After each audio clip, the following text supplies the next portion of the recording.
It's been 50 years since the War of the Wilds, and still nothing grows on the Kindlelands. The exact day the flora of the world stood up and ravaged the cities of the Graynor Peninsula is lost to the ages.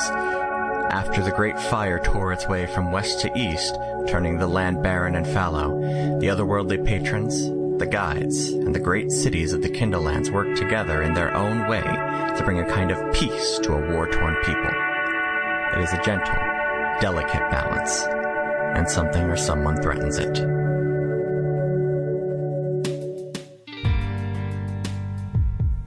Hey, yo, welcome to Another Path, episode 50. The episode 50 extravaganza, where our campaign 50! Is over. We made it! We made it! This was a bit unexpected at first, but here we are. 50 nifty APFs. 2 years ago, I was not a dad. Yeah. 2 years ago, I just graduated college. Nothing eventful has happened to me. You got a new job. That's fine, I guess. You started living. I mean, that's the exact same thing that's happened to me. Yeah. But yeah, it's been such a cool ride doing this, and I think we wanted to take this moment to thank you all for coming along with us. Most definitely. Yeah. It's been awesome becoming a part of this community and meeting so many cool people, and I can't wait to do another 50 episodes. Thank you all so much. It's been a blast, and so cool. Thanks for welcoming us into your ear holes. Okay. No? All right, we'll cut that one. No, we won't.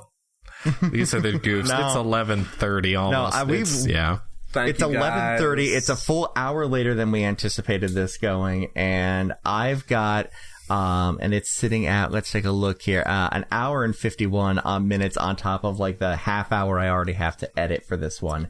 So my Thursday is pretty well booked.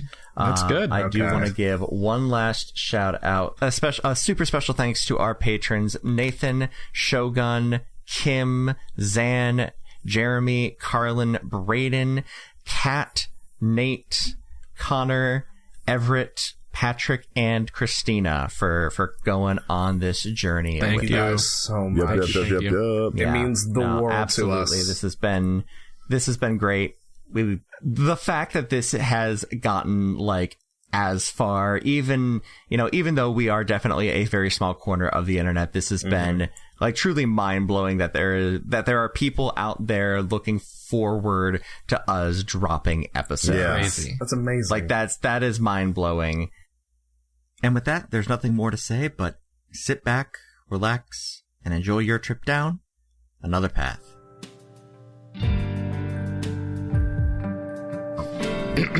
Heart gratitude of your energy. bit. That's beautiful. Phrasing. That's something. So guys, welcome to the party. Tweeted a very good thing that I would like to just read a little bit of, if it's good. Okay. It's, I don't know. a thing. Is this copyright? Well, it's by @SecondBestDND. All right. So That's clear their now. credit. We're clear now. Attribution, All we're right. fine. Yeah, which is if skills were written, how my players use them. Oh, I've seen this. It's very good. This is very good. I just want to read a few of the good ones here. Like, for example, performance. See the Bard class. After you've seen it, look at any other class. If you'd like to trade all of the cool stuff a sorcerer can do to be really good at this one skill, you could play a Bard. Or you could take your life into your own hands and not play Dungeons & Dragons at all. Go take guitar lessons. Learn music theory. You're missing your calling, Sarah. Zach, can I read one? Oh, yes. No, please do. Did you find... I also have this up. I was reading this earlier. Good. One of my favorites was animal handling. Oh, yes. The skill that measures your optimism at the start of the campaign that maybe the dungeon master will throw in some dogs or horses you can befriend. In practice, you will only meet vicious beasts which will kill you without a second thought. One time you will meet a nice horse, but you will critically fail this check and the horse will kick you. Everyone will laugh at you. Wait, hold on. We didn't have to make this personal. I still miss Mr. Ed. Mr. Ed was wonderful. And in a future campaign, nod, nod, wink, wink, I will be playing Mr. Ed. Oh, you will be playing. I will be playing as There we go. Mr. Ed. I thought no. Now, see, Mr. All right, Ed is so- actually a druid stuck in wild shape. Whoa. Yeah. So one day I will play Mr. Ed. I do have Chase, is Mr. Ed my long lost cousin? Look, we need to get to campaign 2 before we start talking about campaign 3. so I had one more I wanted to read, if it's all right. No. Yeah, This is do for it. intimidation. So, failed your deception check, eh? No problem. Now is the time to threaten to bludgeon this shopkeeper within an inch of their life if they don't give you 2 gold discount on this gorgeous mirror you fancy. If they don't bend to intimidation, then they are legally an enemy. You may roll initiative to start murdering them. Remember, you're the good guys. So thank you, Stephen Buckley, DM of Second Best, a D&D podcast. Nice. For those fantastic words.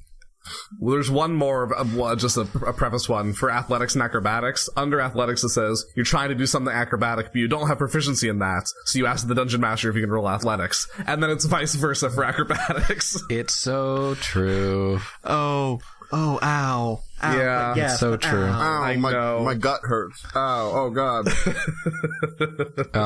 Guys, there's a cat running its way through my legs. This is very strange because I'm in a different That recording sounds like a location. dream. No, it's not. Hi, This is my cat Eponine, and She's evil. She's neutral evil. neutral evil, and there is no question. She was at Stole one your D6 point. at one point. She steals my dice a lot. At one point, she was Griffin's roommate because Griffin crashed in my back room for a while. Yep. And Griffin stole her room, and I still have the scars to that's her prove it. backstory. That's her jumping off point that made her neutral evil. Until that time, she was just neutral. I'm looking at the small scar on my leg as we speak from Eponine as she clawed at my ankles when you... In other news, Eponine and the baby getting along great. Well, that's good. Maybe JJ is pushing her back toward that neutral. No, plan. it's just the baby. She still is ambivalent about me, so that's where we're at. It's been like 6 years that we've had this cat. Yeah. The 1, 2, 3, 4 of you climb into this pod intended for one. Master B runs to the wall and throws all of the switches again and then dives into the pod after you all. As the lid lowers down, Jackson, you once again smell that rich, sweet scent start to fill your nostrils. Now that Zephyr is with you, all 3 of you can hear in the back of your heads just this very light, familiar humming as you feel Carrie dispel the magic that this drug is trying to do to you, and you can feel the pod shudder and shake as it descends back into the earth. I hold my hand up above everyone's heads and cast Produce Flame. The pod is filled with a light, and you can all see each other, and you're all looking back and forth. Master B is terrified, and he is just gripping this brass bracelet as if it's the only thing that's keeping him alive. Hey, Master B. Yeah. Real quick, you probably have a bit more capability than us to either deliver messages or get out of sticky situations. Potentially. If this goes tits up, I need you to get a message to my mom. Of course. I might have a way to do it if we somehow end back up on the surface. Mm-hmm. I can send a little animal critter. Okay. Druid shit. Yeah, I get it. But barring that, if you have that capability, I need you to send a message to my mom. What does she need to know? Tell her to... We tried. Tell her to remember the conversation we had when her bracelet was on. Mm-hmm. That should do. Okay. All right, guys, we're going to get down here. Door open. It's quiet, but there's a lightning storm. There's also a metal factory, but also a jungle. It's kind of fucked up. It would probably make more sense if we were on these drugs, but it's better that we're not. I can take you to the door. We need to be quiet as fuck.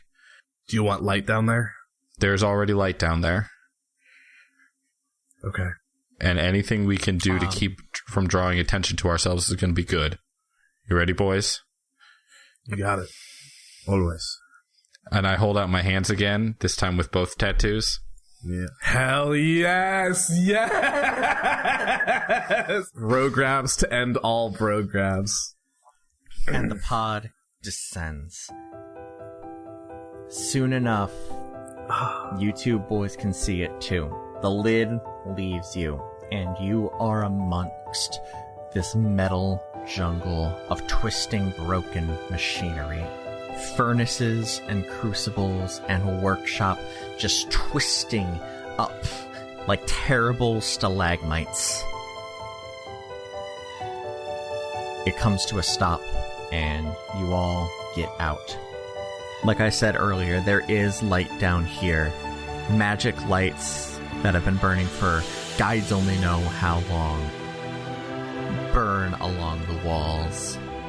Maybe not even burn, but they're there. Jackson is able to point you in the proper direction. The lightning is gone, though. It disappeared when you took the orb and took it in you. You are the lightning now. All right. This way. The four of you creep along. Go ahead and roll me stealth checks. I'll roll for Master B. Not good at this. Slap Jackson with the guidance. Cool. Thanks. Guidance and that bardic right now? Yeah, sure. 18's my roll. 12. Mm-hmm. I get all the way up to 19. That'll be enough. Master B nat 20'd. Oh, Hell yeah. So the whole group collaborative stealth check is just good enough to get you through without any sort of undue attention being brought upon you. And you are able to work your way back to the stone altar and beyond it a steel door.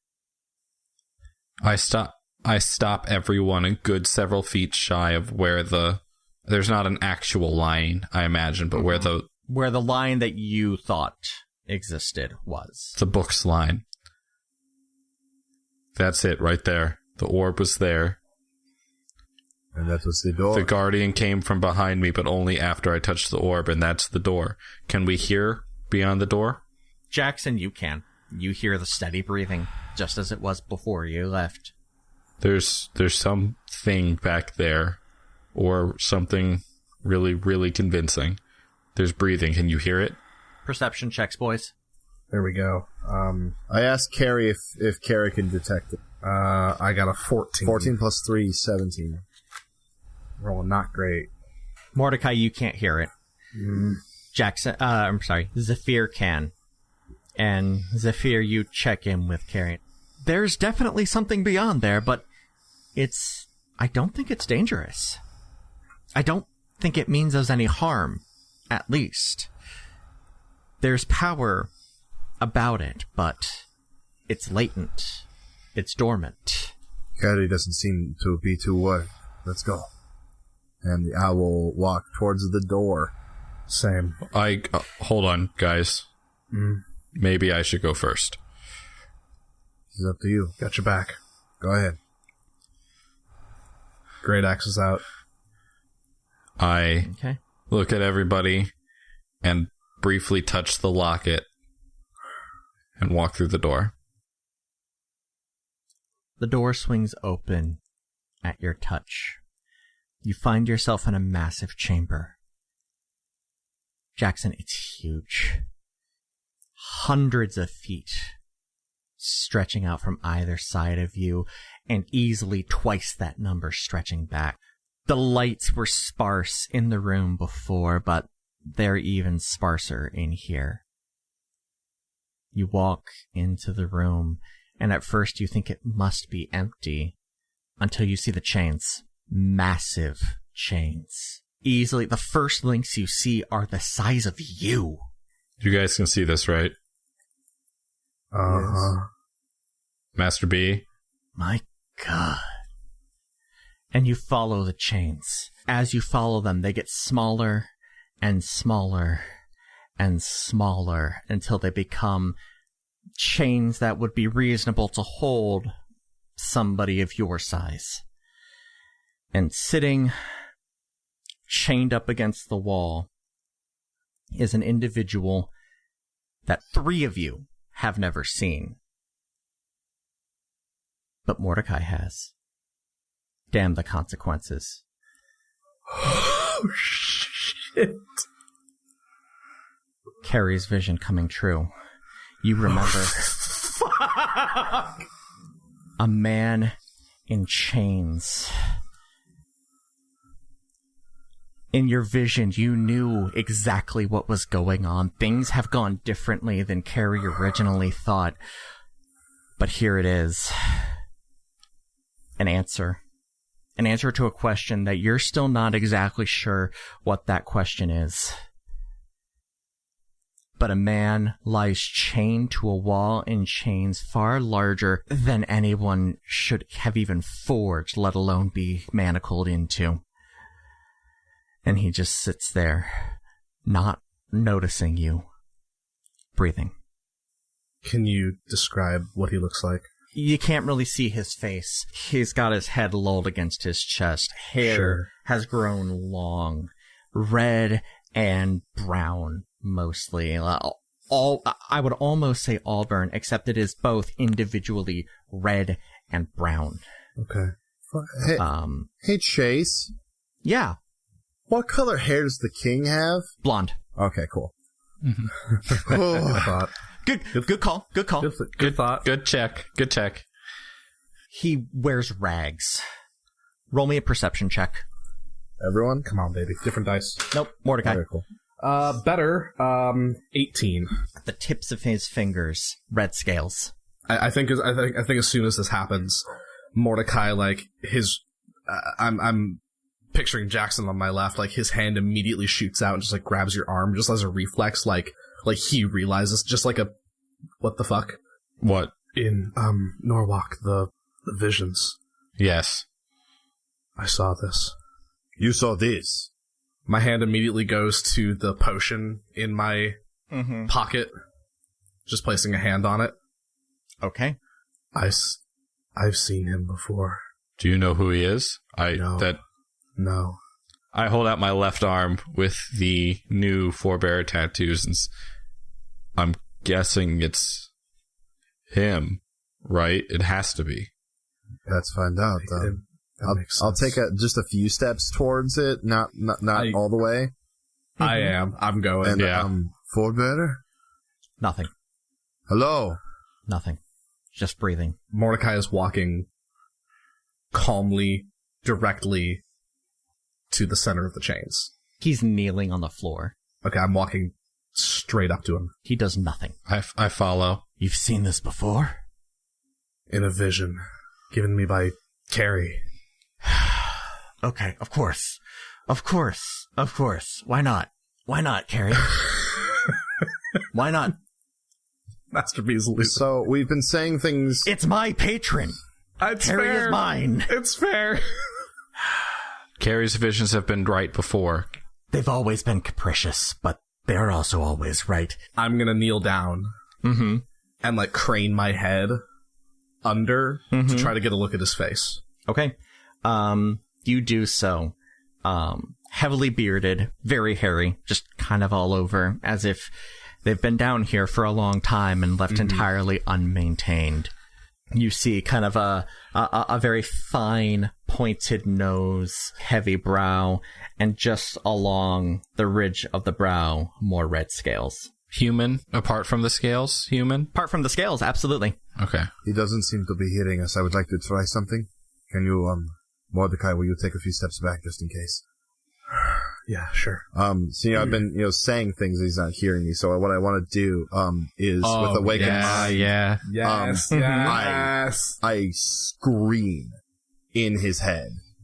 I scream, "Wake up!" I love you, Zach. As loud as I can mentally scream into his brain to try and snap him out of this. You get no immediate reaction. Jackson, about 5 seconds later, you hear it in your own mind. Ah! What? Quieter next time, please. Just a little quieter. Wait, you heard that? What? That answers a lot of questions, doesn't it? I do another one. But not like loud, but like, I'm like, you can hear this to the guy. There's like a delay, because I've heard you talk to me before, This is... The two of you both roll me intelligence checks. Just the basic ones? Yep. Cool. Or Arcana. Arcana. Well, that's much better. -1, 15. Okay. That's 22. Okay. You are both able to come to the conclusion that the telepathy is going somewhere else before it is getting to Jackson. I want to, magic eyes, is there something with the chains? You magic eyes, the room is illuminated by the chains. These are among the most magical things you have ever seen. They are alight with divine energy. You see, you see Xavier, like, he blinks once, and like a hard blink, and opens his eyes, and then, like, reels back. Yeah. Like, covering his eyes, going, oh my goodness. Is his head restrained at all? There is a collar, but it is not bound by the rest of the chains. I want to kneel down again Mm-hmm. and lift his chin up Okay. to face me. His eyes are closed, but he is looking at you, and you can see him, you two can now see the thin line of scales that run across the bridge of his nose. A couple of random scales dot his temples as well. I look at him and I do exactly this. I have his chin in my hands gently. Mm-hmm. I lean forward just a little bit. I look at him and I blink once, like very distinctly. And I'm looking for a reaction. Nothing. I take a few steps away from him, like down the chain. I fire a couple other blasts at it. At the chain? At the chain. Nothing. They are unblemished. That's not going to do anything, Zaf. Well, we need to get him out of this. I'm looking at him again. Why do I know you? Why was I shown your face? I pull back his eyelids. You touch him. Ruh-roh. Jackson's very stupid, but also very smart. So as you go to touch him, lightning seems to arc through you, but it's not that same kind of lightning. It is electricity in the most elemental sense. And suddenly, this thing is alive. I let go of his head. Where am I? Breathe. Where am I? Forebearer? What? What is your name? My name is Amaria Dejoni. My name is Mordecai Sabulwark. You are in the middle of the mountain, in Bulwark, on the Graynor Peninsula. Do you know what that is? No. Where are you from? What happened to me? What happened? Where are my people? Where are those fucking people? I don't know. What people... Traitors! Breathe. Take a breath. You said Graynor? Yes. Fuck. Are they responsible for this? Yes. Fuck. Why do you warrant all of these chains? They worshipped me as a god, and they bound me in my own blood. What are you, really? I am a god. At least that's what they called me. Amareya, what year is it? It is the year of the mother and father. 653. And what year is it now? Not that. It is post-war year 50. Almost post-war 51. And the war went on for how long? 300? You've been down here. You have never heard of the year of the mother and the father. You have been down here for centuries. Fucking knew it. They got me. They got me. You said that they bound you in your own blood. Do you think that your blood might be able to release you? Probably. Maybe. But my blood has lost its power. It would have to be from blood before they bound me. You mean like this? And I pull out the oh shit potion? That's not my blood. But it might do. Oh my god. We're having a moment, y'all. Oh. So am I. Is Gaia flipping out? Gaia is stone silent right now. How am I getting anything from the void? You are hearing every word that Amareya Dejani says to you in the void as well. It's like two pieces of a puzzle were put together, and suddenly there is a connection. Master B. He's just got his hands on his head. Yeah.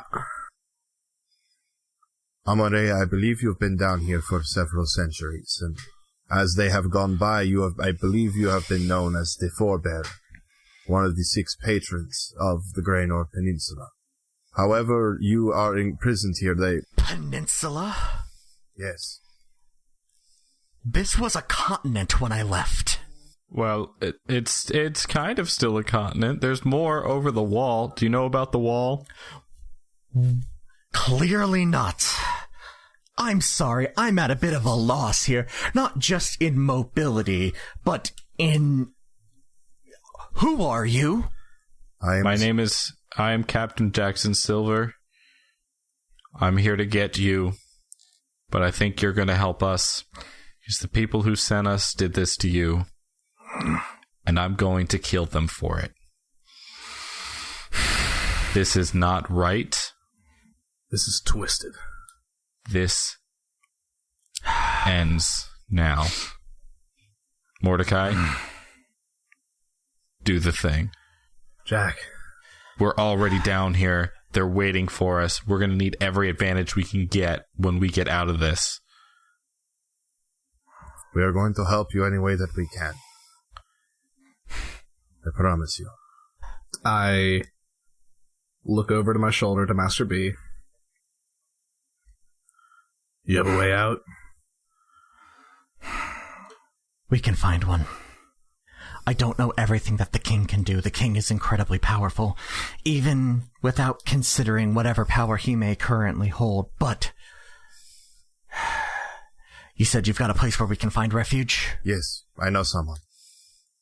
Greenstone, right? Yes. And he's saying this out loud. It's a start, at the very least. Okay. I sent word to her a day ago, so she knows to be ready for us. Like I said, we are going to get you out of here, and I'll reach out my hand. My name is Zephyr Shenestiliath. Are you going to stage a coup with us? I want to be a god again. Elf. Jackson. Yes. Hold on tight. This is going to get scary. I sheath my weapon, strap the shield to my back, and I sit down across from him and just kind of lean in and just hold myself to him, both arms wrapped around. Brace for impact. Let's do it. Now, I always thought this potion was going to be for me. For something. Didn't know what. Once those chains break, maybe they'll remember things. Y'all, Zephyr, Jackson, we're gonna fucking fix this. Pop the cork on the potion. Damn the consequences. I pour it down his throat. The liquid trickles down the stranger's throat as Amareya Dejani drinks in the power of gods long forgotten in this part of the world. You feel from inside of you, Mordecai, an immense relief. Finally, it is done. My God, Amareya Dejani, it has been so long. I knew this was never your doing. I knew you were never truly a part of this. The contract stated that as long as you were complicit, we were all bound in safety and in servitude. But you are not willingly bound, and I could not prove it until this moment. Brother? Yes. It's time. Zephyr, yeah. In your mind, you hear Carrie. I remember. I remember all. I remember your father. What? I remember everything now. Zephyr? I'm waking up. Oh no. Oh, no. Oops. Oh yes? I don't know. We were told to never wake Caddy up. Yeah, by who? By the fucking man. Jackson, inside of you, you hear Gaia just begin to weep for everything that she gave up in this. They made me forget my husband. They made me forget my children. They made me forget my brothers and my sisters and my mother and my father. And they will never take that away from me again. And you feel from under your hands power roil and boil and seep into this man as he begins to scream. The earth shakes around you violently. Master B clamps his hands over his ears and rushes towards you, casts some kind of spell. None of you can see what it is or what it could be to shield you from falling rocks and metal. I hold on. I hold on. And the four of you clasp on to this creature, this man, this god, as he quakes and shakes and grows and grows and grows. And soon it is not a man, but a full-sized dragon, glowing with a white-hot light. It opens its eyes and looks down at you all as the rocks from above continue to fall, and he looks at its bound hands, claws, and just rakes his claws and talons across his own arms, shattering the manacles that have held him for untold ages. He takes 2 quick slashes at his feet and 2 quick slashes at his neck, and suddenly he is free and unbound. And so too are the patrons. A lot happens over the next several seconds, and it's kind of hard, even thinking back on it, it is hard to keep track of exactly what it is. But by the end of it, you can tell that this room is alive with magma and fire. You hear from outside the forges that have long lain dormant reignite in fire as the domain of Amareya Dejani, the high temple of an old god, becomes anew again. He grabs you all close and tight. And Jack, in your mind, you hear the voice of this dragon. Up or through? How should we escape? I don't know the territory anymore. Up. Up. Oh, God. And you ascend. Oh, God. Like a knife through butter, this dragon cuts through the stone of the mountain. And after a moment, you are free in the air. You hear the falling of rock. And you look down and you see the ruins of the high palace of Bulwark as you fly off into the desert. Oh, shit. Y'all, we're doing this. It's already done. I'm proud. Oh, I signaled to Rogar, by the way. There it is. Thank you, Zach Rob. Yeah, there's the tension. Ugh, oof, oof. Piece of shit. I have a beautiful image in my head of Gary taking flight and trying to keep up and failing, and me having to like grab him and hold and place the tiny dragon on the back of the large dragon.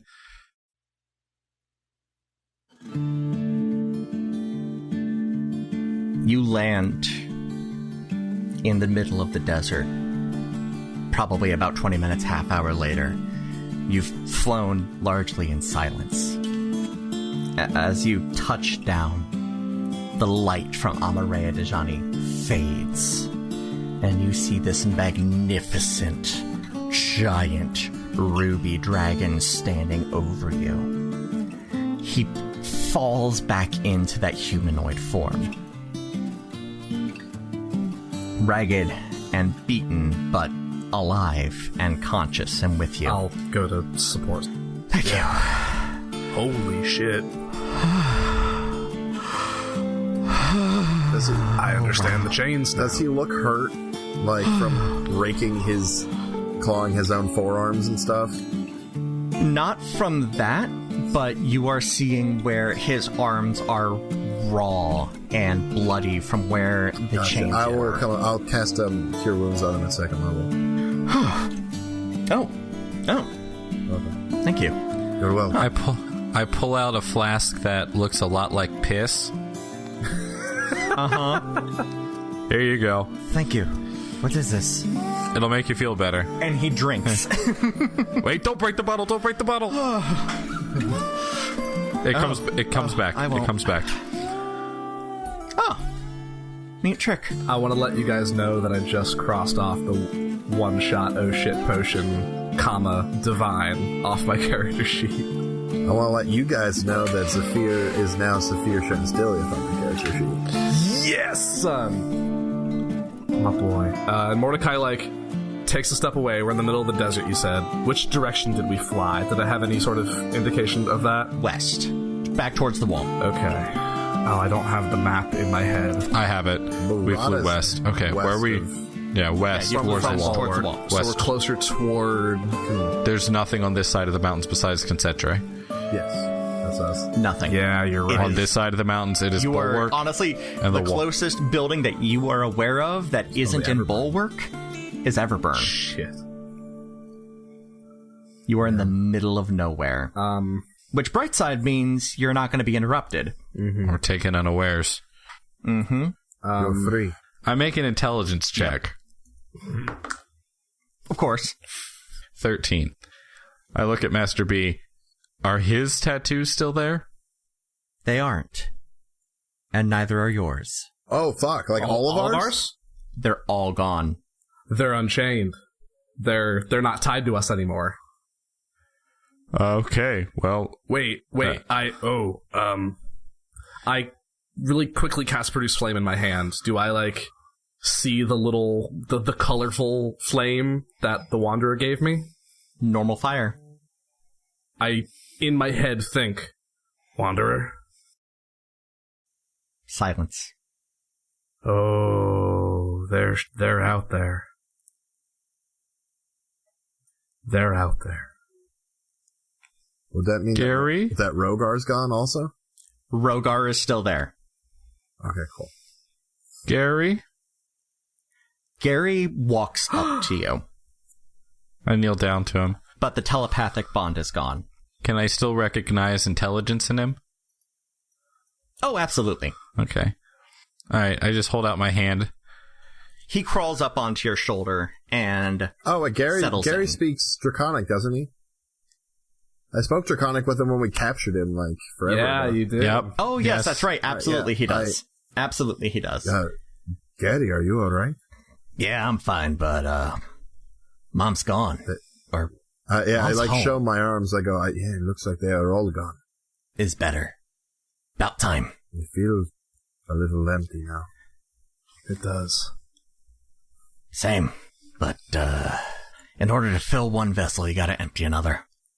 I know a lot's happened right now, but I need, that thing I was gonna do earlier, I need a bird. Are there birds in the sky? No. You're in the middle I of the need desert. something. I pull out the tiny pony and just stare at it. Fuck you, Mordecai of the past. Zephyr, any indication of where Greenstone would want us to go? I would have maybe an inkling, I don't know, because originally the plan was to get us out of the city. If you were to think anywhere, it would be the Amber Eye Associates. It's the only place you know. Which is that's in the city. Have to go back to the city. Yep. Shit. Guys, we kind of destroyed the palace. Yep. Every guard in the entire peninsula is going to be looking for us. Yep. I think we made the right choice, though. Definitely. Same. Now what? An uneasy silence falls over your group as you look back to Bulwark. Amareya Dejani has been looking at the city for a while, and now you can see what has caught his eye. Smoke. You start to walk towards it. Day and night. You were flown far in your escape from the city, but time seems to flow quickly as you walk. You move without food, drink, or rest, and weirder still, you do not miss it. Just before dawn, you start to notice a strange new facet of the landscape. What looks like boulders quickly reveal themselves to be masonry of the castle that you helped destroy. Hell yeah. I mean, shit. Shit. No, hell yeah. Crap. I'm kind of in the middle between hell yeah and shit at the moment. I'm sorry to interrupt, DM, but can I make some sort of check to make a rough estimate to see how far the debris has flown? Absolutely. That's a real good question. 13 plus whatever we want this to be. Miles. Because the castle was up on top of a mountain, and it went. And it littered the mountain too, but some of the bigger chunks that you're seeing are well beyond where where the mountain itself is. Oops. Arriving at the gate, within the deep shadow of the mountain, you find yourself joined by hundreds of others. Many are pushing towards the mountain, laden with supplies to help those injured within. Others push away from you. The chaos is shockingly quiet. After some time, you make your way to the gates, where Master B takes the lead and moves you into the city with ease. While we step in, Zephyr goes, fill up Barnstorm. Yeah, I'm pretty nervous, too. I think I'm actually going to burn a wild shape. Okay. I'm going to turn into a dog. Just a street mutt. Jackson remains in full military regalia. You and Master B take points on this. Mordecai slinks off into the shadows to kind of dog it up a little bit, and Philip Bardstormer tails the two of you a couple of paces behind. That's your half-orc? Yeah. Yeah. This is Lomberg. Excuse me, everybody. This is great. Pardon me.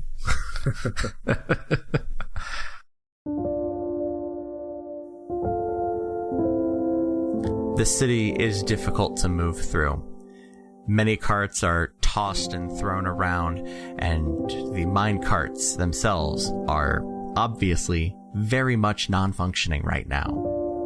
So you have to take the long way up. Philip, walking very close behind you, is one Amareya Dejani. As you all entered the city, you saw him just kind of press his hand to his head, and as he rubbed, the scales that have been visible on him seemed to melt back into his skin. He's going incognito here. While his wounds have been healed, there are still scars on his ankles, wrists, and neck. Yeah. I look over at him and stop briefly and pull off my cloak of swishiness and offer it to him. It's better than nothing. Yes, thank you. It is, certainly. It's quite fine. He ties it on and kind of hunches his shoulders up a little bit and pulls it around him. Your party makes its way up the mountain, and all the way you are passing constant devastation. The occasional boulders that you ran into far outside the city are becoming more and more numerous. Houses are crushed. Businesses are destroyed. Public spaces are being used as triage centers. There are so many people there you could barely find room. You couldn't even help if you wanted to. if it was your first priority you would probably just be shoved out of the way because you look healthy and hale enough. You make your way up to the top of the mountain where the military presence is at its peak. No pun intended this time. Where the gates are to the main center of city where your family lives, Mordecai, is heavily barred off. Master B goes up and attempts to check in to get the doors open. He lives up here too. This is his home as well. And as soon as he's up there, he is embraced in a hug as Leia comes rushing out. And then catching sight of the three of you, she essentially just shoves him to the ground and goes to hug Mordecai. I shift out as soon as I see her. I think I effectively just... I know it's not a concentration thing, but I lose concentration and just become a dude again. Yeah, you get surprised. And it's like, oh, fuck, I'm a dog. Yeah. Okay. Is the area relatively empty at this point? Like, as it seems to be evacuated, or...? It is exclusively military presence up here. There are no more civilians. It is just, you're seeing a couple of people dressed very fancily, so you could assume they're probably politicians, but... Yeah, I'll let my disguise self drop as well. Okay. But this is the fancy part of town where, well, on the other side of the gates, that's where the Bulwarks War, that's where we spent most of our time here. Okay. Yes. Mordecai, your mother's crying. Yeah, I think I start as well. Mm-hmm. Seeing all this, seeing it up close. I'd take 2 steps away and put my back to him and just kind of have my hand resting on my hilt of my weapon. Amareya Dejani just kind of looks on in silence, taking in what he has wrought, what his freedom cost others.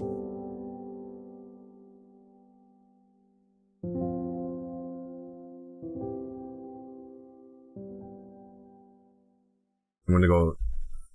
There is nothing that we can do for them now. We need to unpack this later. We need to get what we came here for and then get out of here. Is there anything, I point up there, that you need? He looks down at his hands. I am as complete as I can be. Time will have to heal the rest of these wounds. But I don't think I can leave. This is my fault. I did this. I could have... Maybe I could have found another way to get out. But my first action when coming back into this world was to take many people out of it. And he just shakes his head. All due respect there, Amareya. I don't know if they want you here. Especially if the king or whoever else might be back there pulling the strings. If they wanted you chained up, I don't know if this is the best place for any of us right now. If they could capture you, they could kill you. And if that happens, what good does that serve anyone? You're much better to everyone here alive. If that takes I 100% agree. And I think your friend over there, who was with you all, would probably agree as well. You see Master B going up to several people. Best guess, probably other mages. Maybe a priest or two. Is Master B wearing his bracelet? Yes, but he was also wearing it when you all went down. So it's just still on? It's still on, yeah. Functional, okay. Cut over to, simultaneously, Mordecai and Mom, who, Mordecai is just full, I think, just sobbing into her chest. And the second he's able to muster words, we need to get you, we need to get everyone out of here. We need to leave, Mom, we need to leave. Why? I can't, we can't. I like look over my shoulders panically and I lean in and I whisper this as quietly as I can. Mom, I did this. We did this. That man, and I gesture over to Amareya, It's a long story, but that's the forebearer. He was being chained. He was being used. We need to leave before they figure out what we did. Mordecai, I can't find Mako. Mako was in the palace. We can't find Mako.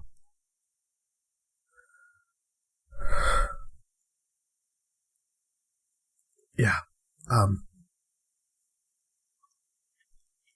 We need to leave. We can't stay here. Dad's still in Concentre, I think. We need, before they start piecing things together, we need to get you and everyone else out of here. While they're talking, I think Saphir's gonna book it into the house. Leia, where are the children? The little ones. They're... And she takes a breath to steady herself. The guard has a hut not too far from here that wasn't destroyed. All of the kids from top of the mountain that are hale are there. Okay, well, we need to fetch them, and we need to go. Where? Where are we going? I don't know, but we need to leave. I'm not going anywhere with my young ones until you have some kind of idea. I'm not sure if you've noticed this, but I may have accidentally gained a sudden influx of power here. I might be able to affect some change. I might be able to keep people safe if I stay. Okay. I can't stay. Leia, I know someone in the city that can get us somewhere safe. Greenstone. Yes. Yeah. I know. I know Greenstone is working. If you all truly feel like you need to leave, Greenstone can get you out of here. They're gonna figure it out somehow. Someone will. And they're gonna come looking for us. I don't know who's still alive up there. But... Mordecai. It's not that hard to piece it together. We were doing the right when this happened. They're gonna come looking for us. It is a risk. I'm not going to stand here and say it isn't. If you need to leave, then you can leave. I'll come back. Greenstone can get you out of here. I'll come back. Okay.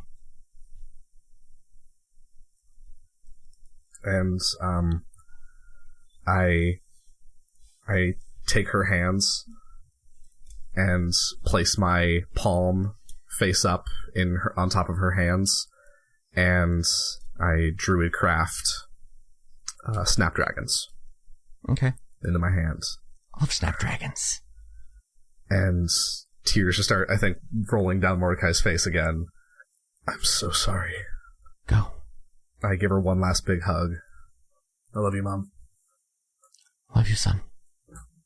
What is the, before we leave, as I'm looking around, what is the guard or soldier situation like? It is shocking how quickly they were able to mobilize. Because there are, probably like 30 or 40 soldiers, and we are talking incredibly well-armed and armored individuals. Because of your position in the military, you know to look up, and there are essentially snipers up on the rooftops as well, with tracer arrows all ready to go. This is a solid encampment that they have made right here, which makes sense because this is where the power of the city is being concentrated at the moment. No, speaking militarily, do I feel like we can get out of here right now and we wouldn't be noticed or followed, or do we need to do something? Absolutely. You are in full military regalia.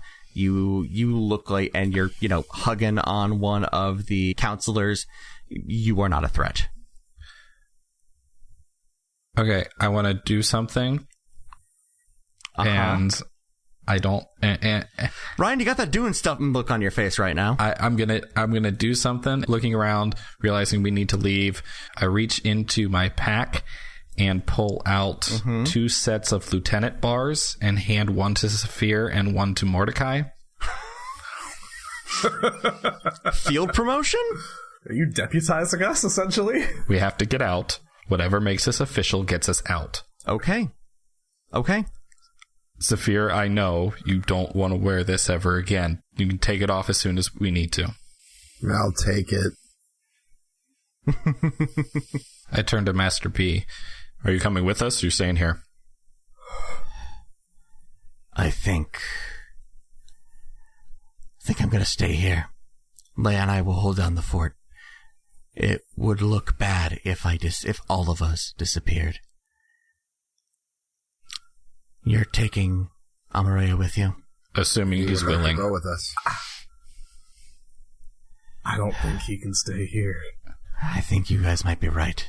Keep him close. Keep him safe. We will do this.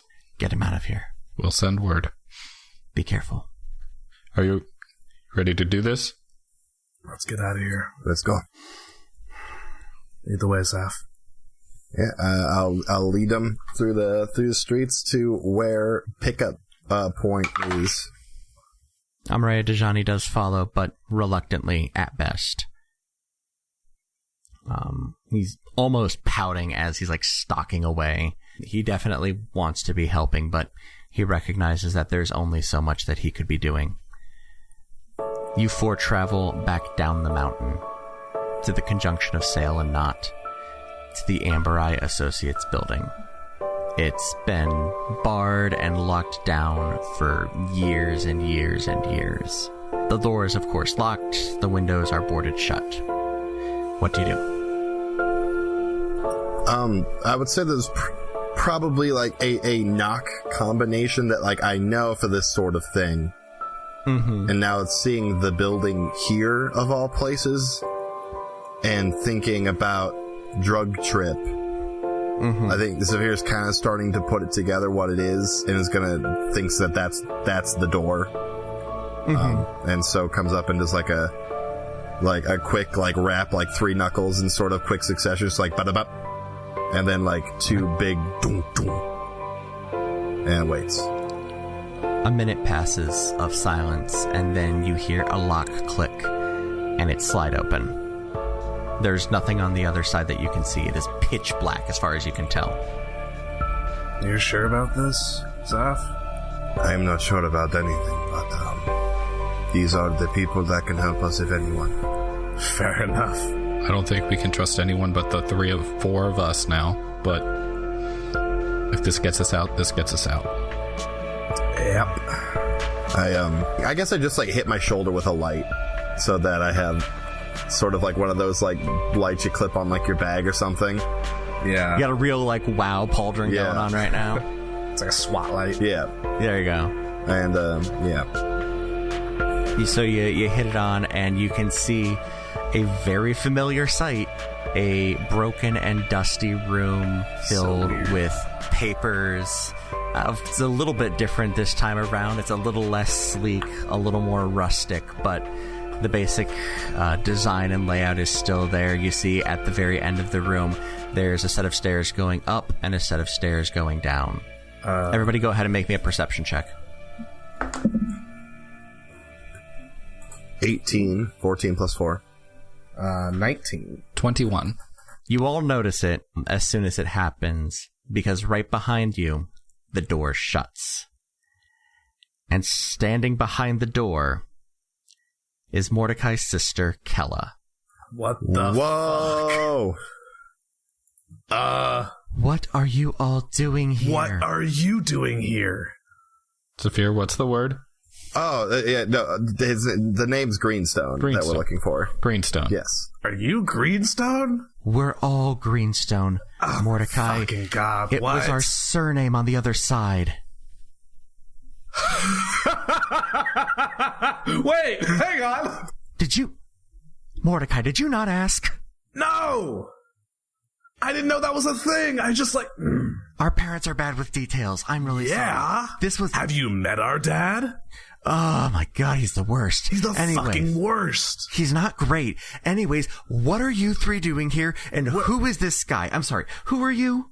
Hey, this is a friend of ours. Hold up. Zaf, you guys have never met, No, right? we only know a few people down the line for obvious reasons. We don't want... Zaf's one of your fucking runners, apparently. I've been running for you for years. Yeah, you're pretty good. Thank you. I only knew you by, like, you didn't even have a name. You just had that weird symbol that you drew with the V's going in. Yes. Like, that one I knew. That's him. Else. That's weird. What the shit? Well, hey. Wait, does Mom know? Yeah, she found out a couple of years ago. She didn't... Why is our family so fucking cryptic? Everybody likes a secret. And also, I think you could understand why. That's fair. I guess that's fair. Can you get us out of here or not? Sorry. Yes. Paula, it's good to see you again. This is our friend Barry. Barry, don't be shy. Amarea's just gonna hear play along in his head. I think, can I be Johnny instead? Sorry? Can I be Johnny instead? Oh, sure. Yes, Barry Johnny, yes. Yeah. Johnny Bear. He goes by Johnny, though. Johnny Bear. He's one of those last name kind of Johnny people. Bear, I like that. That's a good that's got a good flow to it. I like that. All right. So JB over here.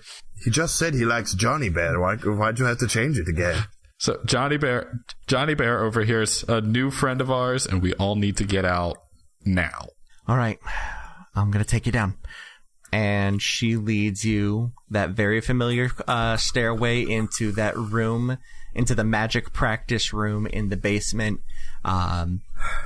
It's the mural is a little bit different this time around. What was Technicolor paints when you were in the haze of the drug bugs is now finally like mosaic stones placed into the walls. The purple river running around the room and figures floating along it. Magic eyes. It still hurts. Nice. Turn them off. I do the thing. It hurts. Nice. But you can still see all the different types of magic as well. This is same room, same intention. And she opens that door off to the side, that secret door, and you all walk in. I have the weird urge to turn into a dire wolf. Mm-hmm. You have that urge on a regular basis, though. That's a fucking Tuesday for you. On the plus side, we didn't get farther than this last time, so... I know. Because right outside this door, I think Carrie found us. You start walking down the hall, and just like in your dreams, it is very long. The door, it is also very dark. Kella has shut the door behind you. And you walk in the deep, dark silence for a time, at which point you realize you're actually going down. It is sloping downwards ever so slightly. And then you find yourself at a minecart, just like the ones above, clearly scavenged at some point decades ago. It's got a much older branding of the Graynor G on it, but it has been heavily defaced. Nice. With blasts and battle scars. Looks like somebody tried to rip it off once, but this is a place for wizards, so that doesn't usually go super well. Yeah. And you all load on up into the cart. Where's this taking us? To Amber Eye. To all the mages. Shit. Is that in the mountain? Is that on the other side of the wall? Between, actually. And as she says that, she reaches back behind and she flips a switch. And the cart jumps to life and is magically propelled forward. And she continues to speak. The mages have been escaping Bulwark for really about as long as the taboos have been in place.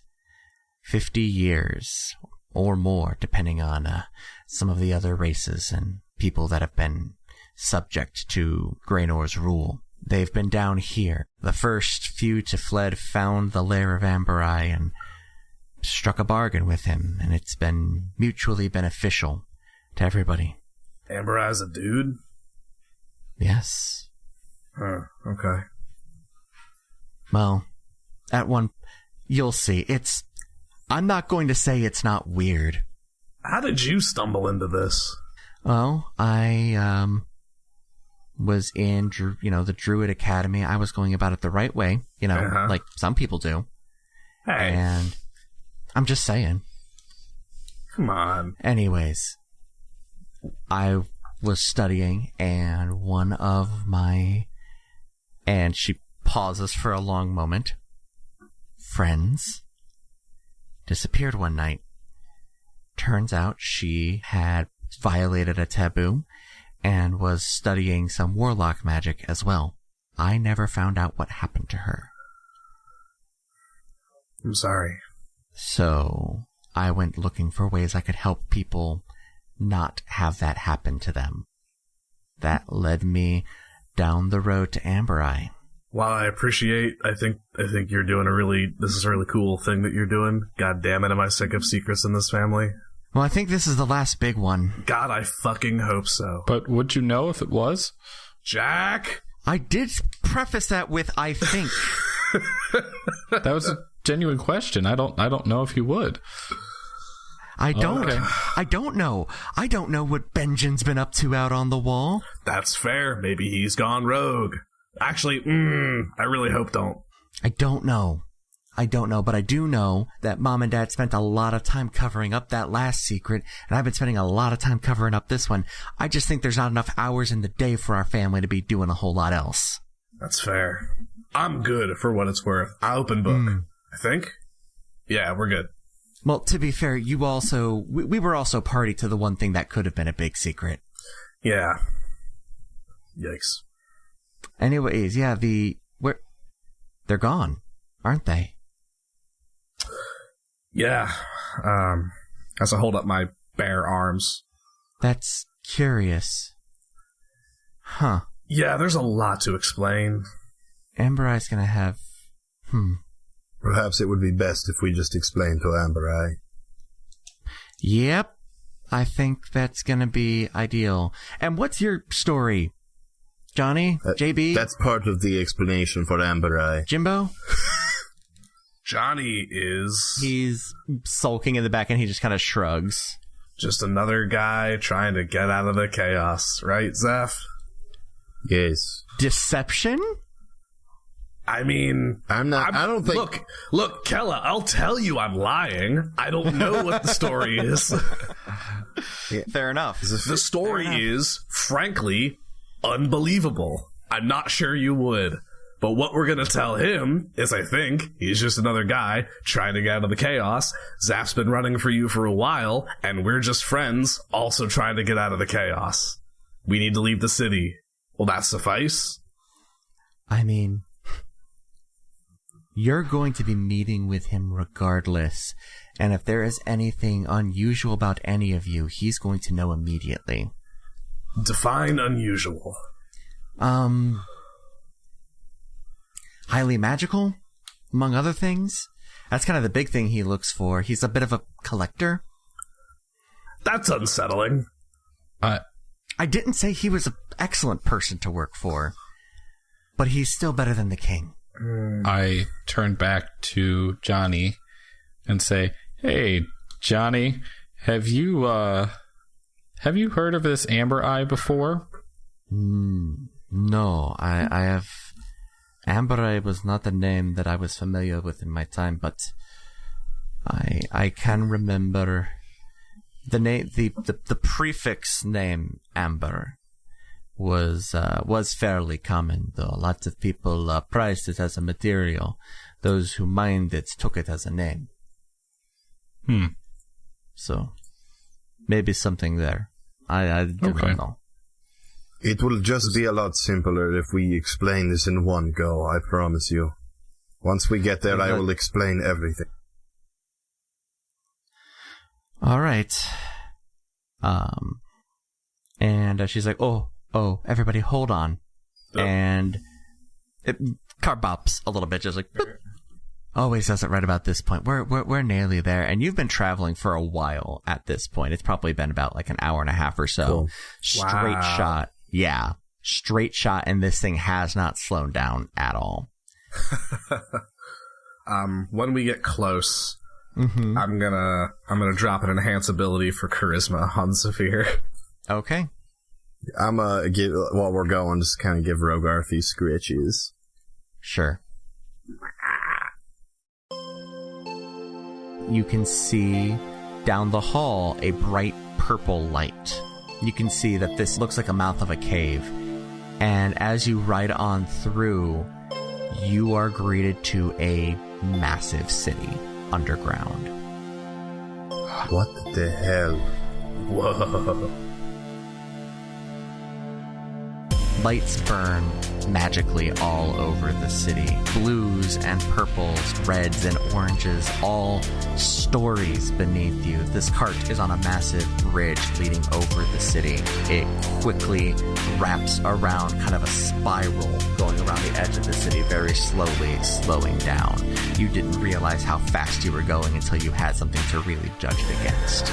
Eventually, though, you find yourself in a terminal of one as you all disembark from the cart.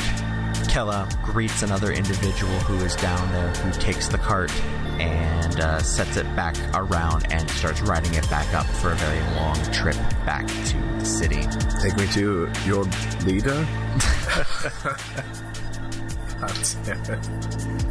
She shakes her head and just gestures you all to follow her. You are going down a street. It feels like jumping from Middle Earth to Blade Runner. It is dark. It is wet. It is humid. There are so many people down here, and of so many different races, too. In the cities above, it is very, very human and dwarf-centric, but down here, you're seeing a lot more tabaxis and tieflings, more dragonborns. If you're more dragonborn than you have seen since you were in school, and people are crowded in here. You probably got a space for 300,000 or 400,000, with about like 400,000 or 500,000 cramped in there. It is tight, and it is uncomfortable. And you make your way to a giant central building. It is a giant glowing orange dome in the center of the city. And as we make our way through the city, do we stand out? Are people paying attention to us? Not at all. Newcomers into the city are not wildly uncommon. The fact that you are still wearing military regalia is maybe drawing just a little bit of attention, but nothing much. Even Johnny, who, you know, is essentially the exact physical opposite appearance of you guys right now, where you guys are mostly well put together. He is falling apart while you are a rogues gallery of the downtrodden races. He looks like a human, you know, stocky and sturdy, and you're walking through the city. He's drawing a little bit of attention, but it's not for the reasons he should be. Yeah. Takes you a couple of minutes to get to that main building. It was built intentionally very close to the single stop in and out of the city. And Kella takes you to the door and opens it up, and then, without even stopping to break to talk to anybody, opens up a central chamber. And you are led in. There are seats for about 1,000 people just in a ring around the rooms, going down a couple of different layers. And in the very center of the room, there is a glass box with a sliding door at the top and a sliding door at the bottom. And Kella goes up to the box and knocks 3 or 4 times. My Lord Amberai. My lord, I have some visitors here for you. And you hear it before you can see it. Metal clinking against the glass as what was at one point a man, it looks like he died infused with metal, comes crawling down the side. He has no legs. He has it looks like a spider's bottom torso made of metal. What? His head kind of lolls to the side. One eye is still in there, a piercing blue. The other eye gone, replaced with a solid chunk of amber. I will bow my head, not so much like do a full courtly bow. The polite nod. Yes. Hello. Well, hello. You are Amberai, I presume. I am. And you? My name is Zafir Shanastiliath. I've worked for you for going on a decade now.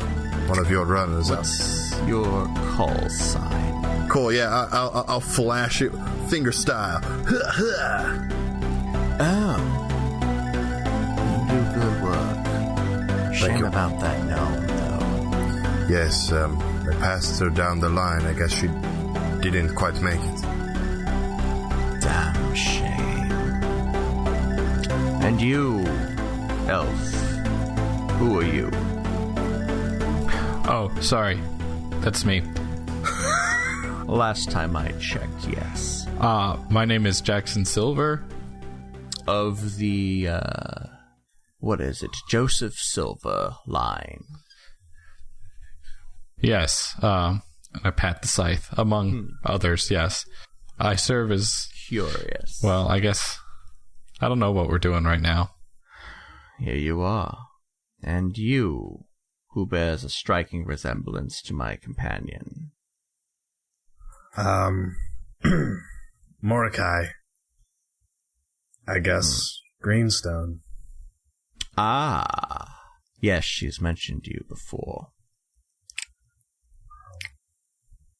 Just kind of side-eye Kella. He looks to Tamaray Dejani. And what of you, quiet one?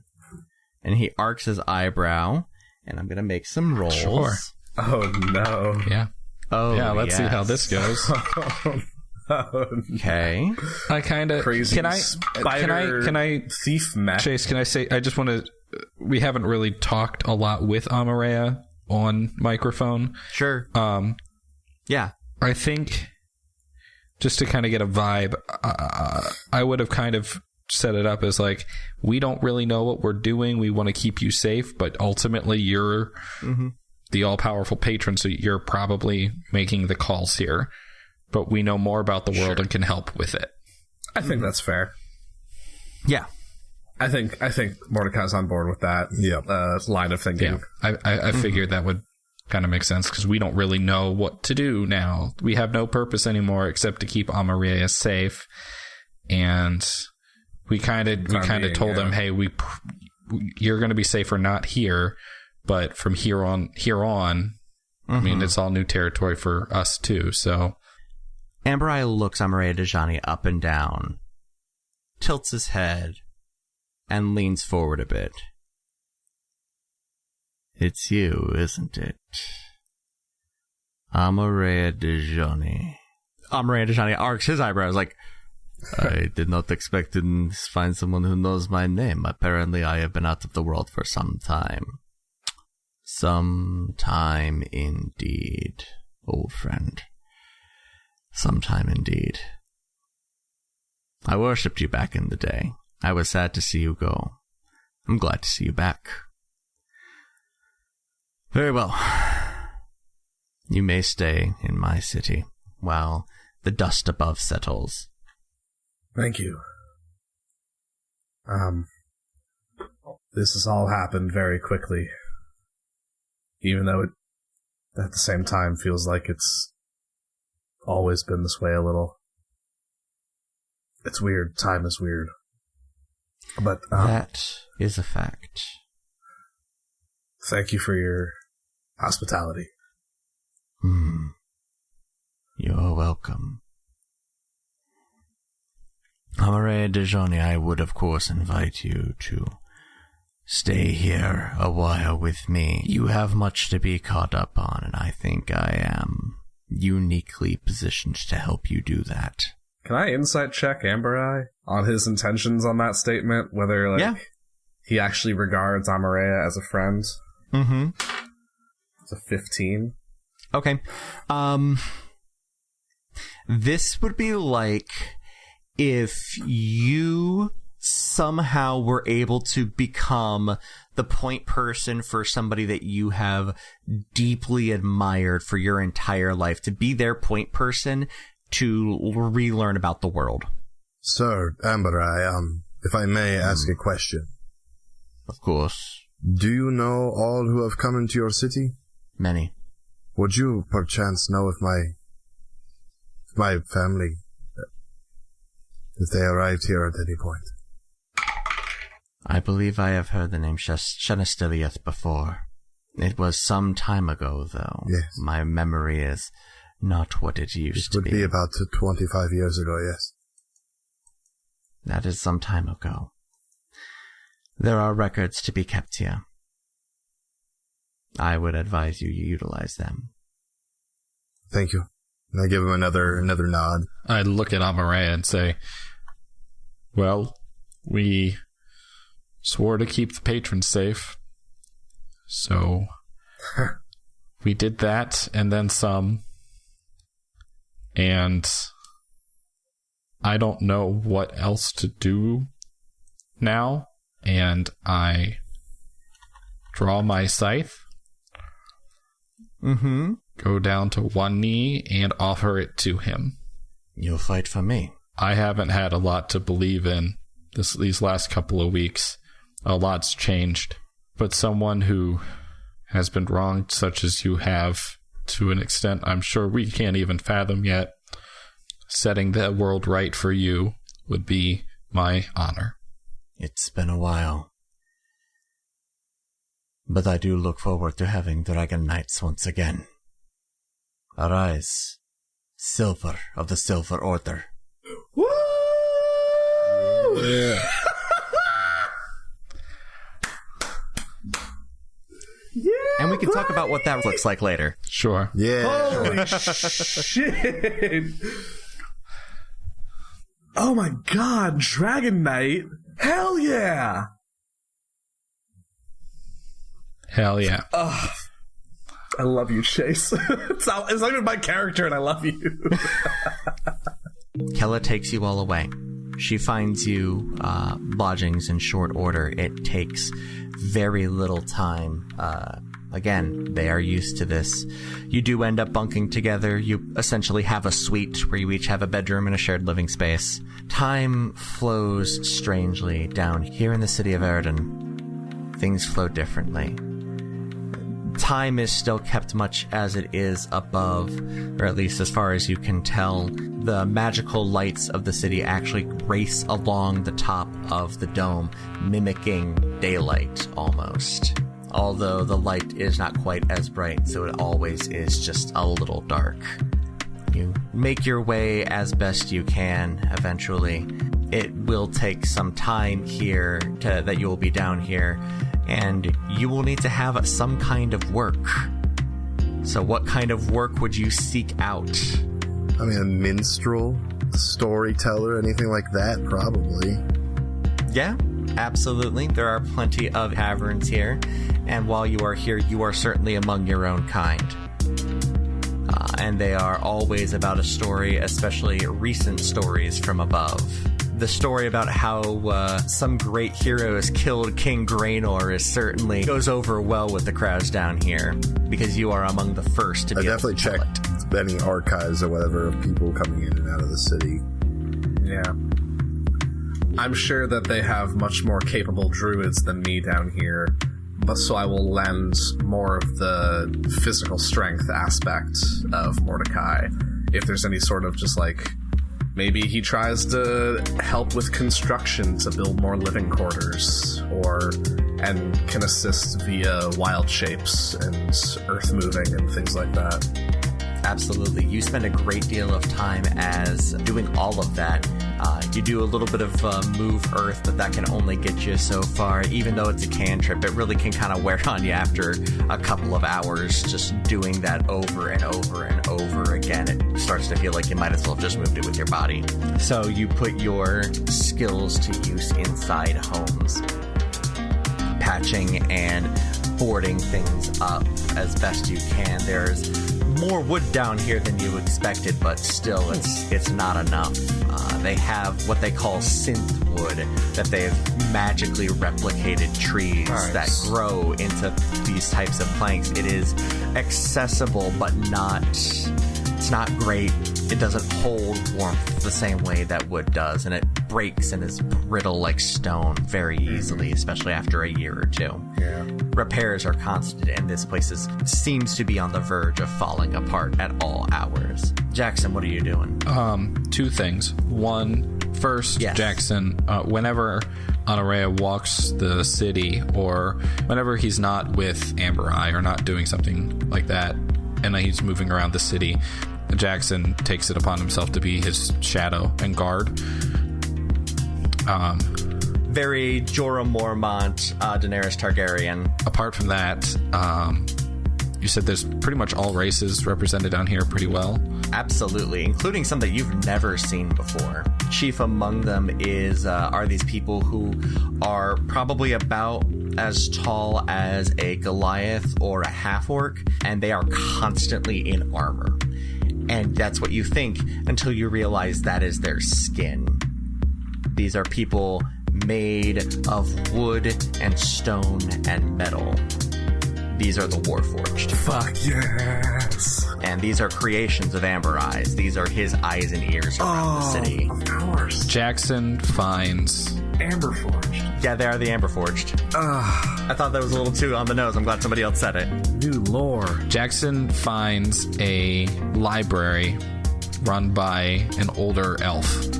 And Jackson volunteers his services, shelving and learning what it means to be an elf. You can find that easily. Libraries down here are a dime a dozen. You are kind of living in nerd capital USA. The elf, whose name is Sorrow, happily takes you in. He is more than understanding of your situation. Much like you, he was a soldier, and he was a soldier in the early days of the war. He's getting up there in years, but he remembers a time back before the burnings, where the Graynor Peninsula was verdant. And the burnings were one of the things that sent him below ground. He was done. And so he came down here and began a life anew. But he understands what it is to lose a lot. He also understands what it is to kind of lose yourself to yourself. He actually invites you along one night. There's a meeting of elves who served in the military, and they have discussions on a pretty regular basis about their time in adjustment, because adjustment takes longer for elves. They live longer. Things change slower.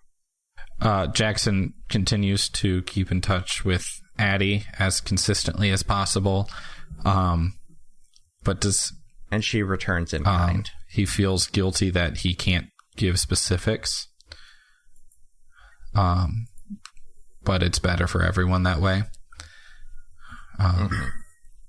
And does ask Addie to get in contact with Master B. To pass information as needed. Absolutely. On a similar note, I send Benjamina pretty much on the week every week to touch base with whoever I can. Whether that's Benjamin on the wall or mom or dad or even Kella sometimes. Just trying to get as much information up top side as possible.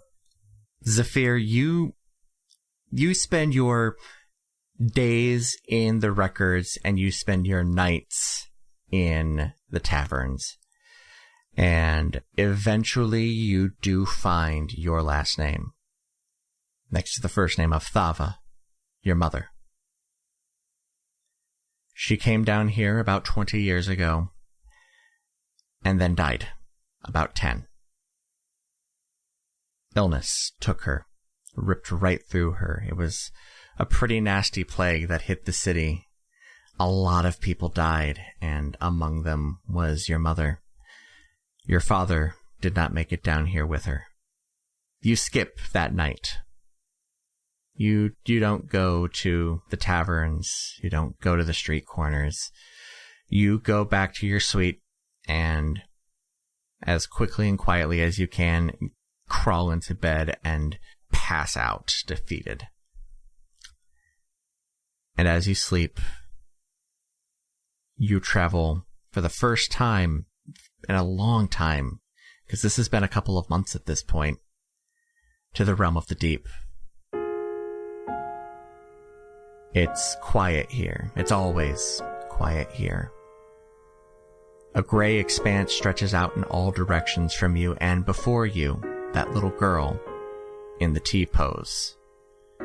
And she looks up at you, and as you start to move towards her, you see something that you hadn't seen before. A face form on her, and she looks at you, sweet and innocent, smiles, and sinks beneath. And suddenly, the world around you is alive. Rippling out from where she sank into the earth, black, inky water. Rippling out, and where you're standing is sand, impossibly white, under an impossibly dark night sky filled with stars and moons swirling, reflected in the water. You are astounded by this. It is quite beautiful, isn't it, boy? I whip around. And you turn and look, and standing about an inch shorter than you, heavily scarred, is your father. I fall backwards. Like, hand over my mouth. Get up now. I have looked for you for years. I've been right here, my boy. Right with the deep. What happened that day? Probably exactly what you think. They found us. It was my fault really publishing the damn book, but there it is. When I was in Aegis, I developed a fascination with the patrons. I cared deeply for them, all of them. Even the general. And he's kind of a jerk. It's true, he's the worst. So I started writing the book, and that caught the king's attention.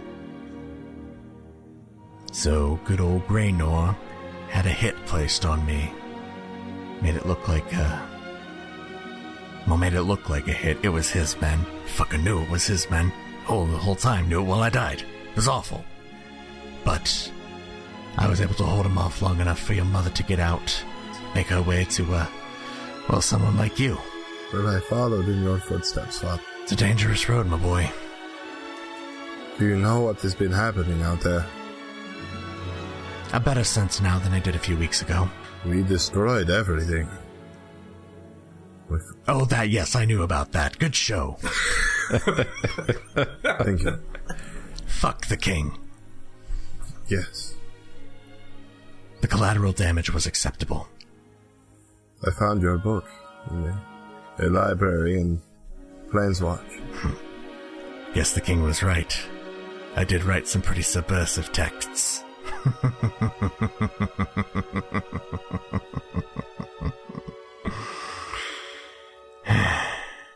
I hope I made you proud. Of course you did. You're my son. Oh, get up. Come on.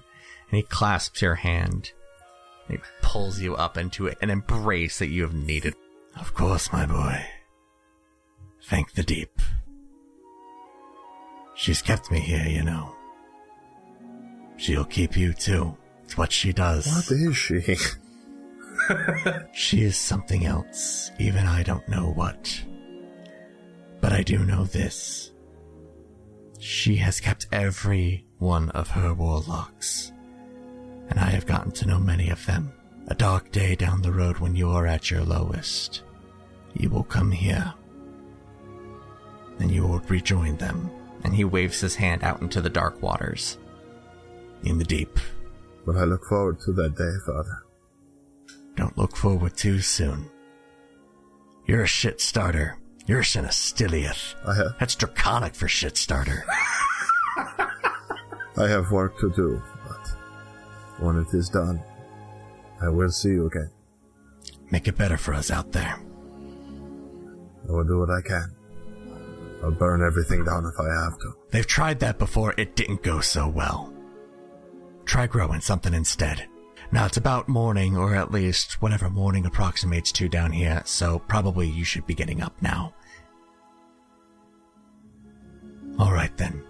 And he turns around and walks back into the water. Water rippling above his head. Jackson, all right, you are walking. It's been about 3 months since this all started. And you are walking through the gardens. Not the gardens, I'm sorry. You're walking through the markets. It is crowded, but you are Jorah Mormonting it up with Amareya Dejani. And he is just kind of ensorcelled by everything that's going on. He's gotten pretty well caught up on current events, or at least the events of the past 500 to 700 years. He looks to you and he says, "Have you gotten much news from up top?" What I can. Master B says he's doing good work there with Mordecai's mom, trying to figure out what to do now. They can only write so much specifically, you know. It's getting passed through different letters. Beyond that, it's just whenever I can hear from Addie. She's still up north, still at her school. She won't leave the place.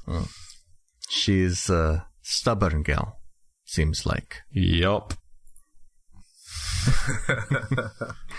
Yeah, but we talked about leaving, you know, going and seeing the world, or at least the different cities.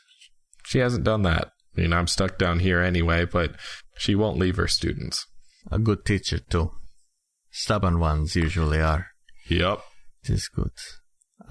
I've heard, I've gotten little news myself, but Amber Eye has told me something interesting. What's that? There is peace on the wall, or at least at the wall. That's big. Do we have anybody? I say we. Does the king? No, that doesn't work either. Who the fuck's in charge enough to say that we're not at war with everyone over the wall? As of right now, as far as I can tell, that is the Magical Congress. They are the ones kind of leading the way as the king's advisors beforehand, although the sorcerers are doing their best to keep their voices heard as well. Sure, but that's amazing. Peace would be nice. This is what we are hoping for. I do believe the Amber Eye is sending some of the Ember Forged across the wall to see what is going on himself. That would be good. More information would be helpful, I'm sure. Always is. Is Mordecai going? Knows the other side a little bit. I'm guessing we've probably got a couple other people who do too down here.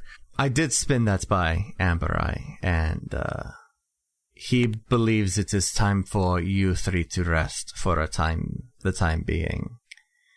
This is not an ideal place to take a vacation, but he thinks it will be beneficial for you all to have a little experience down here. It's nice. It's no boat drinks, but it's nice. What's a boat drinks? Oh my patron. It's incredible. So there's this little, so you know what a bar is? Yes. Okay. So on the bar, you sit up at the bar and you order your drink, and it's the top of the bar is a tiny river, and your little drink sails down in a tiny little boat down the top of the bar to you. And then it's like super boozy, but not in a good way, but it's so boozy that it's just, you don't even care anymore. And then there's this little umbrella flower sticking out of it sometimes. And sometimes if you pay the extra coin, you can eat it, and it's just delightfully fruity. All right. I'm down for that. We should really open one down here. That's a whole nother... You should buy a bar! And... Summer eating drinks. At which point, Amareya Dejani reaches into a bag that he always has you carry and pulls out a pencil and paper and leans against the side of a building, and he starts sketching. And this is one of your favorite parts about hanging out with him, because he has revealed to you that he was an old god of inspiration. He starts drawing out these fantastic diagrams to recreate, nay, improve the boat drinks bar river. All right. Now, I don't know much about business, but I do know that you got to have a backer and somebody who knows what they're doing. So, okay, this is about where my expertise ends. Should we open a bar? I think we should open a bar. I think we should open a bar. I mean, we've got time down here. All right, let's open a bar. Smash cut. Smash cut. Mordecai. Opening day of Submarine Boat Drinks. You're all at Submarine Boat Drinks. God damn it. And, wait. Wait. The rails, they're so far over there. We're so far. Because we're off of the... We were so far. You were off the rails. Yes. Okay, I'm there. I don't like it, but I'm there. No, I'm tired. That was a bad one. I apologize. I'm leaving it in. So you're at Submarine Boat Drinks, and Mordecai, you are sitting at the bar, and it has been a rough year for you, because as you have been writing to your family, you are able to get precious little information out of them, particularly regarding Mako. The search is still on, they have said. Jesus. For a year. I think at that point, Mordecai has just sort of accepted it. It is no surprise to you when, just shy of a year, you get the message that the search is called off. Yeah. Mako is dead. Yeah. They know it is difficult, but they would really like it if you could come home for a funeral. I'll do what I can. I mean, I'm sure Kelly can get me out of here. Mm-hmm. But, yeah, I assume Benjamina returns to give me that message while we're in Boat Drinks. Yes. And you are in Boat Drinks the Third. Please don't sue us. You and Zafir are sitting at the bar drinking. Jackson, you are clearly behind the bar serving. Absolutely. Bartender who doesn't have to sleep. Pretty good bartender. That's a good bartender. You guys see Mordecai just reading this little note. Guys, I gotta head out for a little while. I gotta go topside. It's Mako. I'm very sorry. I'm guessing they didn't find him. Called off. I knew. I lift my drink a bit. It's Mako. Mako. Drink. Pour a little out. I get up. Finish my drink. Set it down. Damn the consequences, right? Do you need some help? No. Kelly can get me out of here. Okay. I will go with you if you want. It's okay. Mordecai, you'll be with your family. You don't need us to protect you or look after you, but we can support you. I know. And I'll come back down. I just need a day. All right. Do what you need. Frankly, even with the Wanderer out of my head, I've still had the itch to just move. Yeah. It's weird, isn't it? There's like remnants still. I've got a tiny little bonsai tree. Don't tell anybody. But it's really impressive that you're growing it without sunlight. Yeah. I help out. Every day. Mordecai comes by. No. Every day I pour the simple flask of sunshine into it. Yeah, perfect. Love it. But yeah. Mordecai, you go topside with Killa, and the light is blinding at first because you have been living in a perpetual night for the past year. Mm-hmm. You realized how pale you've gotten and how cold the wind is on you. You go up top, and compared to everybody else, you just look sickly. Bulwark has bounced back, though, to a degree. There are people in the streets talking and shouting and trading, and there are kids playing. But the scars remain. Roads are repaved, and you can see exactly where portions of buildings landed. buildings are chipped and scarred. A couple of buildings have actually incorporated the masonry that was launched into them into the building itself. Because when you get a free tower that lands in your house, why not, It's waste fair. not, want not. It's fair.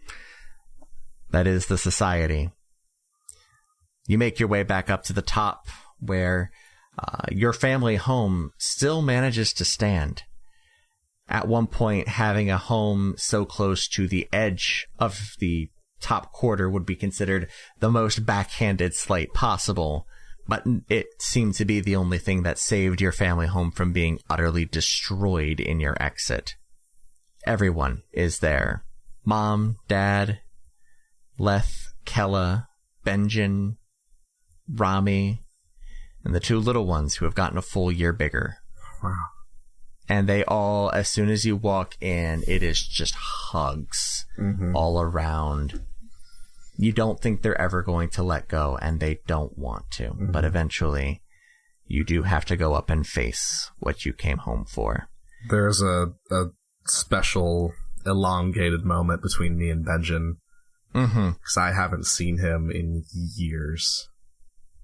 Mordecai, you look like shit. Don't look too great yourself there, bud. Come here. I have a lot of stories. Same here. And I don't think I'll have the time to tell them all. That's what next time's for. Yeah. Let's go say goodbye. Yeah. Your father leads you all upstairs to the garden on the roof where your mother has always tended. There was damage up here too, but not so much that couldn't be repaired. She is a talented druidess after all. You go ahead to the very end of the garden where the monument to K-Root stands, and right next to that one, there is a new stone for Mako. She has replaced the small bush at the end with 2 entwining trees. God damn it. She takes a branch from each tree and in her hand creates a small flame out of them and lights a torch on Mako's headstone. And you all just stand there for a while, thinking and remembering. I'm so sorry, Mako. This one's on me. You didn't deserve this. I will make fucking sure that it's worth it. I'll carry your flame. As I just kind of produce flame in my hands, just running it over my fingers. For a very, very brief moment, you feel that produced flame get a little bit hotter and a lot bit cooler. About 2 weeks later, you are all called to the central chambers of Amber Eye.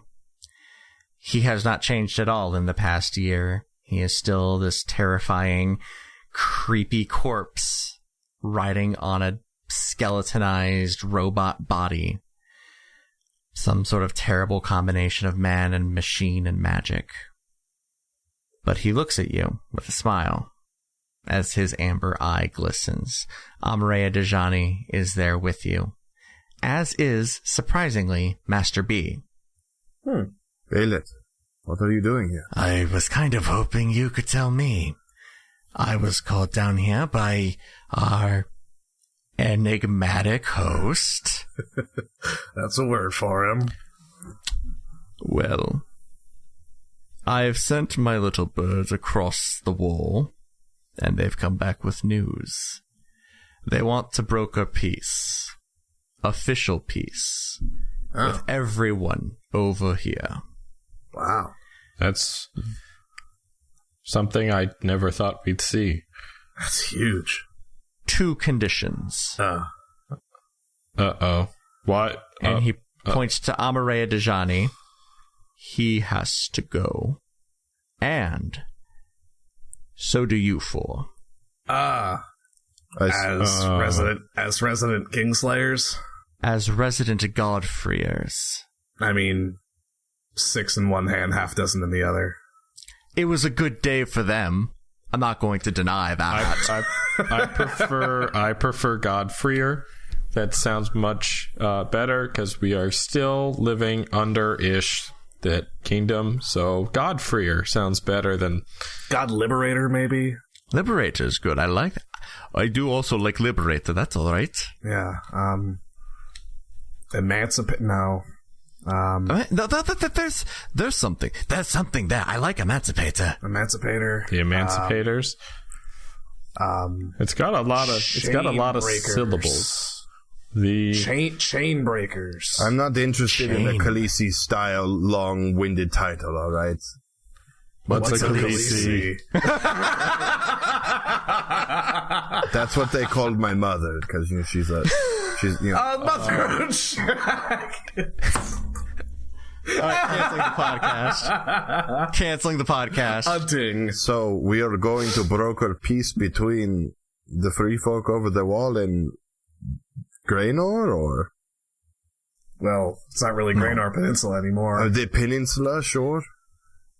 There will be individuals from the peninsula heading over as well, I'm sure. And Amber Eye nods. Yes, there will be those who will take up a diplomatic mission. I am not privy to who they are. I have my own nation to govern. Fair. But this will be a good time to potentially negotiate a reintegration for the fine folk down here, should they want it. Well, I would fight for everyone down here, I promise you, Amber Eye. I know you will. I turn to Amareya. Are you coming with us? Of course, that is one of the stipulations. And I will follow the stipulation. All right. I want to see what they have to say. I have my theories, but I'm willing to be wrong. And hell, I'll go. I'll get to see my homeland? That's a weird thought. But I'm here for it. What do you say, boys? Want to get the band back together? I mean, let us tear down this wall. Hell yeah. Once more onto the breach? Oh, come on. No, that wasn't a good one. Okay. Let's just fucking go. All right, I'm done. I was trying to button it, but we'll leave it unbuttoned. That's the way I like it. Boom, boom, boom, boom. Yeah, let's do it. Right then. To Lee. Am I also supposed to say that? To Lee? You can. It sounds pretty cool. Just go ahead and say it. Okay. Jackson, you have to say it now. I thought we were going to do it again. It's the city of... Okay, let's try this again. It's the city of Lee. The city of Lee. Okay. So, we're going... that's the name of the city we're going to. Yeah. Oh, I thought we were toasting someone. Now, can you kick us off, please? Johnny? To Lee. To Lee. Oh, god damn it. Thank you for joining us here on Another Path. While this is the end of our current arc, I want to make it clear that myself, Griffin, Ryan, and Zach aren't going anywhere. We're going to take a week off, though it'll be the kind of week where we put something else out, and we'll be back with the same characters in their next adventure on June 5th. Until then, you can find our website and merch store at anotherpathpodcast.com, on Twitter at anotherpathpod, and on Facebook at facebook.com/anotherpathpodcast. You can support our efforts by donating at patreon.com/anotherpath, or by giving us a rating and review over on Apple Podcasts or whatever podcatcher will let you. Also, be sure to check out our sister show, Zach and Griffin's Multiversal Pet Shop, over at petshopcast.com. And until then, seriously, from all of us, thank you.